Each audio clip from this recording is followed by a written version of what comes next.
Olá, povo de Deus! Que bom estarmos aqui dando seguimento em nosso podcast especial Semana Santa 2021. Estamos seguindo durante toda essa semana pelos principais relatos bíblicos, narrando acontecimentos, encontros, milagres, ensinos do Senhor Jesus em seus dias que antecedem a sua crucificação, morte e ressurreição. Domingo no culto falamos sobre a sua entrada triunfal em Jerusalém. Ontem meditamos na passagem que fala sobre a figueira sem fruto. Hoje falaremos um pouco sobre a purificação do templo. Jesus havia saído da casa de seus amigos em Betânia a caminho de Jerusalém. Foi nessa ida à cidade santa que ele encontra a figueira estéril e lhe amaldiçoa. Eu imagino, queridos, que o Senhor Jesus estava assim, com um coração agitado. Um dia antes ele estava em Jerusalém. Entrou na cidade aos clamores do povo, dizendo: Hosana, Hosana, bendito o que vem em nome do Senhor. Mas sobre isso o texto bíblico vai nos dar uma pista do quanto o Senhor Jesus estava ansioso para chegar em Jerusalém. Note que o texto diz que ele sente fome, ou seja, ele sai da casa de seus amigos sem nem ter tempo para comer, para se alimentar. E no caminho ele avista a figueira, vai até ela, nada encontra e em uma atitude incomum Jesus a amaldiçoa. É como se ele estivesse dizendo: eu preciso chegar urgente em Jerusalém. Aí vem você com toda a pompa, chama a minha atenção, mas não tem fruto. Me faz perder meu precioso tempo, nunca mais nasça fruto de ti. Mas o que será que teria acontecido em Jerusalém que deixou Jesus tão agitado, ansioso? O que ele teria visto que precisava voltar lá tão depressa? Eu penso que foram coisas assim que Jesus viu: cambista, profanação, comércio, falta de devoção, culto com finalidades erradas, falta de amor, falta de um verdadeiro arrependimento. E isso lhe perturba, lhe deixa ansioso, com vontade de voltar o quanto antes para lá. Jerusalém estava agitada, tensa, fervilhando. Estima-se que 5 vezes mais da quantidade de pessoas que residiam estavam ali naquele momento. Haviam peregrinos de diversos lugares, países, pessoas que vinham a fim de levar a sua oferta para o templo, comemorar a festa da Páscoa. E Jesus, ao chegar em Jerusalém, se dirige diretamente ao templo. Adentra no pátio dos gentios e, para onde olha, a cena que vê é horrível. Um comércio com força total. Todos os peregrinos que viessem teriam que entregar a sua oferta no templo a título de imposto sendo cobrado para a manutenção do templo. Cambistas faziam conversão de moeda. Animais eram vendidos a alto preço. Pessoas estavam usando o templo para transportar seus produtos. A casa de Deus estava se transformando numa feira livre. O templo estava perdendo o seu propósito, a sua utilidade, o seu alvo principal. Jesus encontra essa cena e diz o texto que ele ficou profundamente indignado. Lembrando-se das palavras do profeta Isaías: a minha casa será chamada casa de oração.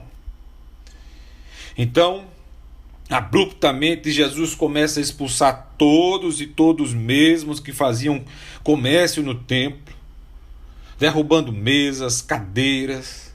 Jesus estava ali denunciando que estavam transformando a casa do seu pai numa 25 de março, em época de Natal. Mas o que Jesus estava ensinando quando ele diz: a minha casa será casa de oração? Primeiro, que ele é Deus, que a casa é sua, o templo é seu, a glória é sua, o poder é seu. Ele tinha todo o direito ali sobre aquele lugar. Segundo, esse recado segue por mais de 2000 anos. Chega aos nossos dias, chega às nossas igrejas com um alerta especial. Que toda nossa liturgia, louvores, mensagens, ministérios, tudo deve ser feito à luz da palavra de Deus. Mas deixa eu trazer uma história para ilustrar um pouco do que eu disse.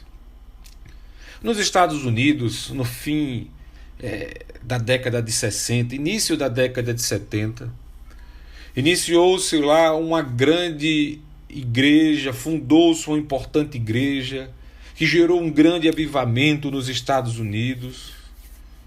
Essa foi uma igreja extremamente importante quanto à integração racial, não fazendo distinção de pessoas, todos podiam se reunir ali, fossem brancos, pretos, ricos, pobres, e essa igreja logo cai na graça de todos e se torna a igreja da moda.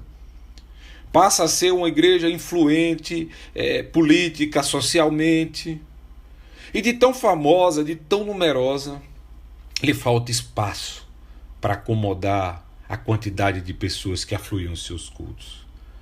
Foi quando o seu pastor decide comprar uma grande fazenda. Mas, alguns anos depois, exatamente em 1978, o mundo assistiu triste ao maior suicídio coletivo da história. 913 pessoas ali perdendo suas vidas de uma só vez. Muitos morrendo envenenados, outros que se recusavam a tomar venenos foram executados. Dessas, cerca de 200 eram crianças. E assim nós podemos nos perguntar: como seria possível uma igreja que proclamava a palavra de Deus, uma igreja com tanta influência social, uma igreja que pregava o santo evangelho de Jesus, se desviar assim do caminho e da verdade? Olha, eu tenho uma pista para essa resposta. Ela se encontra num relato de um dos guardas que participaram da autópsia dos corpos e da cena do ocorrido. Em seu relato, ele escreve que algo lhe chamou muita atenção.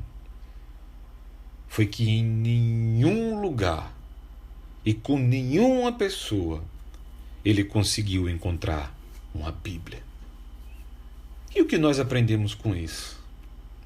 Que se tirarmos a palavra de Deus, o nosso culto não tem sentido, a nossa vida não tem sentido, nada mais faz sentido. A vida e a verdade estão contidas na palavra de Deus. Ame essa palavra, ame a sua igreja, ame a casa de Deus. Jesus é a palavra viva de Deus. Jesus é aquele que, como ele mesmo disse, eis aqui quem é maior que o templo. E sabendo, queridos, que Jesus estava lá, depois de ele ter expulsado todos aqueles que profanavam o templo, vieram a ele coxos, aleijados, cegos, ele curou todos. O povo se maravilhava, as crianças clamavam: Hosana, Hosana ao filho de Davi. Vendo o povo ser dominado por ele, os fariseus tentavam eliminá-lo. E Jesus continuava a falar do seu amor. Jesus, durante a segunda, a terça e a quarta dessa Semana Santa esteve indo ao templo.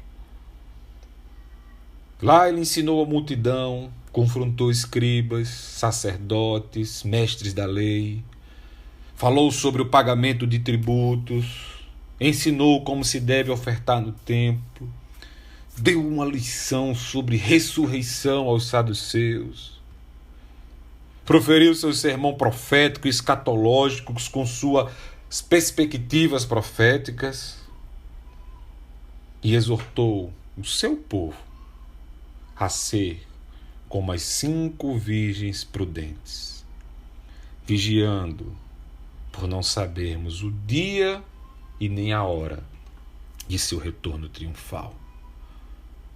Agora não mais em um jumentinho será a sua volta, mas em um lindo cavalo branco, quando ele virá para julgar as nações.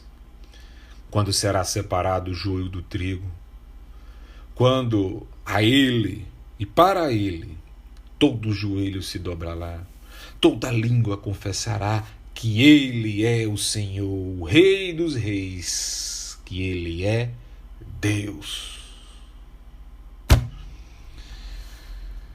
Amanhã, a fim de aproveitarmos mais cenas bíblicas, já adentraremos a momentos épicos, conversas profundas e uma linda lição de humildade de Jesus para com seus discípulos no cenáculo. Siga com a gente. Esteja conosco, vivendo a palavra de Deus, especial Semana Santa. Divulgue esse podcast em seus grupos de familiares e amigos e vamos juntos ao coração de milhares de pessoas. E não esqueça de se inscrever em nosso canal. Marque o sininho, segue com a gente e que Deus lhe abençoe. Amém.